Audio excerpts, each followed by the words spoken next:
अध्याय एक तंत्र और वनस्पति। नमस्कार मित्रों, मेरे चैनल में आप सभी का स्वागत है। चमत्कारी वनस्पति तंत्र, सामान्य वनस्पतियों के विशेष प्रयोग। तो मित्रों, हम आपको इस वीडियो में हम आपको तंत्र और वनस्पति से जुड़ी जानकारी देंगे। जो पुराने ज़माने में वृक्ष में भी ऐसी शक्ति होती थी कि वो धन प्राप्ति या किसी की बीमारी दूर कर सके तंत्र और मंत्र के प्रभाव से।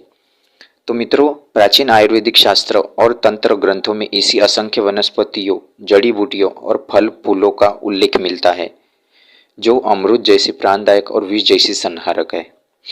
तो मित्रों, जो पुराने ज़माने में जो वनस्पतियाँ होती थी जिनका हमें तंत्र मंत्र से कोई भी प्रयोग किया जा सकता था, तो हमारी बीमारियाँ या हमें धन प्राप्ति जैसी समस्याओं से छुटकारा मिलता था।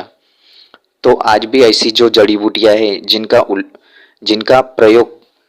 प्रयोग के बारे में हमें पता नहीं है, तो हम इस वीडियो में आपको हर अलग अलग जानकारी देंगे। तो ये अध्याय एक में तंत्र और वनस्पति से जुड़ी बात बताएंगे हम आपको।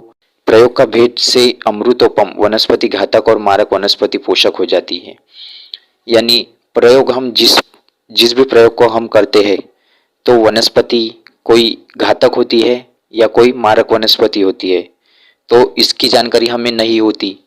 तो जैसे मान लीजिए, उदाहरण के तौर पर जैसे संजीवनी बूटी से किया जा सकता है, जिसने मृत्यु तुल्य पड़े लक्ष्मण को क्षण भर में ही जीवन प्रदान कर दिया था।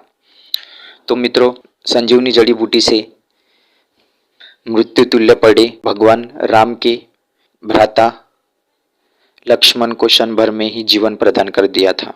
तो हमारे देश में नाना प्रकार की वनस्पतियां पाई जाती है, लेकिन हमें उनका प्रयोग के बारे में कोई भी जानकारी नहीं होती। यद्यपि जनसंख्या के विकास तथा जंगलों के विनाश के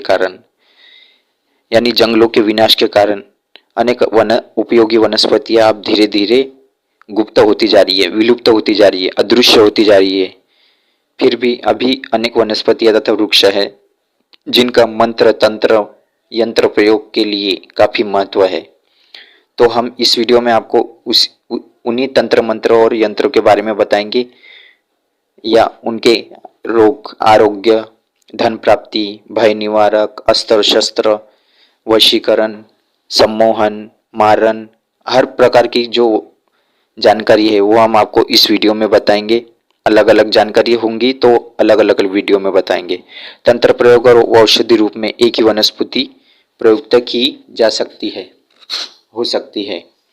अंतर केवल प्रयोग भेद का है। औषधि रूप में वनस्पति घोट पीसकर रोगी को सेवन कराई जाती है, जबकि तंत्र प्रयोग में वह रोगी के गले या बाजू में धारण करा दी जाती है। यानी कोई रोगी है तो रोगी के गले में तावीज या तंत्र मंत्र से जिस जड़ी बूटी का प्रयोग बताया गया है वह रोगी को गले या बाजू में धारण करना होता है। दूसरी महत्वपूर्ण बात यह है कि तंत्र प्रयोग के लिए जिस वनस्पति की आवश्यकता होती है, यानी आप जिस भी तंत्र प्रयोग या मंत्र प्रयोग करते हो या यंत्र प्रयोग करते हो, तो जिस जड़ी बूटी को लाने की आवश्यकता होती है, मुहूर्त के अनुसार, मुहूर्त वनस्पति लाने का विधान, खड़े रहने का विधान, देखने का विधान, बोलने का विधान, उसमें सभी तरह की जानकारी होती है मित्रों। तो जिस वनस्पति की आवश्यकता होती है, एक दिन पहले उसे यह निमंत्रण देकर आना पड़ता है कि कल मैं तुम्हें लेने आऊँगा। तब अगले दिन पूजन क्रिया करके सम्मान पूर्वक उसे लाया जाता है। यानी उसे एक दिन पहले ऐसा निमंत्रण देना होता है कि कल मैं तुम्हें लेने आऊँगा, तब अगले दिन पूजन क्रिया करके सम्मान पूर्वक उसे लाया जाता है। यानी जिस दिन आप वनस्पति लाए, मान लीजिए आज शनिवार है तो कल रविवार पुष्य नक्षत्र है। यह नक्षत्र सबसे उपयोगी होता है। सब नक्षत्र को ये नक्षत्र सबसे उपयोगी नक्षत्र होता है, क्योंकि रविवार और पुष्य नक्षत्र बहुत अच्छा नक्षत्र माना जाता है। तो मान लीजिए आज शनिवार है, तो आज शनिवार के दिन हमें किसी वृक्ष, जिस वनस्पति को हमें चाहिए अगले दिन, तो हमें एक दिन पहले उसे निमंत्रण देकर आना पड़ता है कि कल मैं तुम्हें लेने आऊँगा। लेकिन निमंत्रण देते वक्त आपको किस दिशा में खड़े रहना है उसका भी विधान होता है। जैसे आप पूर्व दिशा या उत्तर दिशा में खड़े रहकर आप वृक्ष को निमंत्रण देकर आना है। लेकिन आपको एक बात का ध्यान रखना है कि एक ही समय आपको भोजन करना है। यानी आप जिस समय निमंत्रण देकर आए उस दिन भी आपको एक ही समय भोजन करना है, यानी सुबह भोजन करना है या शाम को भोजन करना है। तो आप सुबह ही भोजन करें, शाम को भोजन ना करें। तो इसका विधान है जब आप निमंत्रण देकर आते हैं उसके बाद तब अगले दिन पूजन क्रिया करके सम्मान पूर्वक उसे लाया जाता है। तो मित्रों, जब भी आप वो निमंत्रण देकर आए तो मन में किसी प्रकार की शंका न रखें। तब अगले दिन पूजन क्रिया करके सम्मान पूर्वक उसे लाया जाता है। घर लाने के बाद विधि विधान के साथ स्थापित कर और उसे देवरूप जानकर उससे संबंधित मंत्र का जप निर्देशानुसार धारण प्रक्रिया की जाती है। इसके साथ ही तंत्र साधक को कुछ विशेष प्रकार के निर्देश और नियमों का भी पालन करना पड़ता है, जैसे योग, जप, तप, चिकित्सा तथा अन्य व्यवहारिक क्षेत्रों में महर्षियों ने अपने दीर्घकालीन अनुभव और अध्ययन के आधार पर अनेक प्रकार के नियम और निषेध बनाकर जन सामान्य को उस विषय के अनुकूल प्रतिकूल प्रभाव से परिचित कराया। जैसे जैसे मान लीजिए महर्षियों ने अपने योग, जप और तप से चिकित्सा यानी तंत्र शास्त्र में वनस्पति से जुड़ी जानकारी, रोग आरोग्य हेतु उनकी चिकित्सा या जानकारी महर्षियों ने अपने दीर्घकालीन अपने पूरे वर्षों 100 वर्ष के अनुभव में, या पहले के जमाने के लोग बहुत साल जीते थे, तो दीर्घकालीन अनुभव और अध्ययन के आधार पर उनके पूरे जीवन के अनुभव के आधार पर दीर्घकालीन अनुभव के पूर्ण जीवन के अनुभव के आधार पर अध्ययन यानी अभ्यास करने के आधार पर अनेक प्रकार के नियम और निषेध बनाकर जन सामान्य को उस विषय के अनुकूल प्रतिकूल प्रभाव से परिचित कराया। यानी हर उस विषय और जानकारी सही जानकारी बताई गई है, उसके प्रभाव से क्या कैसा होगा, अच्छा होगा या बुरा होगा, तो उनके प्रभाव से परिचित कराया है। नियमों के अभाव में सर्वत्र अनिश्चितता ही रहती है। नियमों का जो अभाव होता है उसमें हमेशा अनिश्चितता ही रहती है।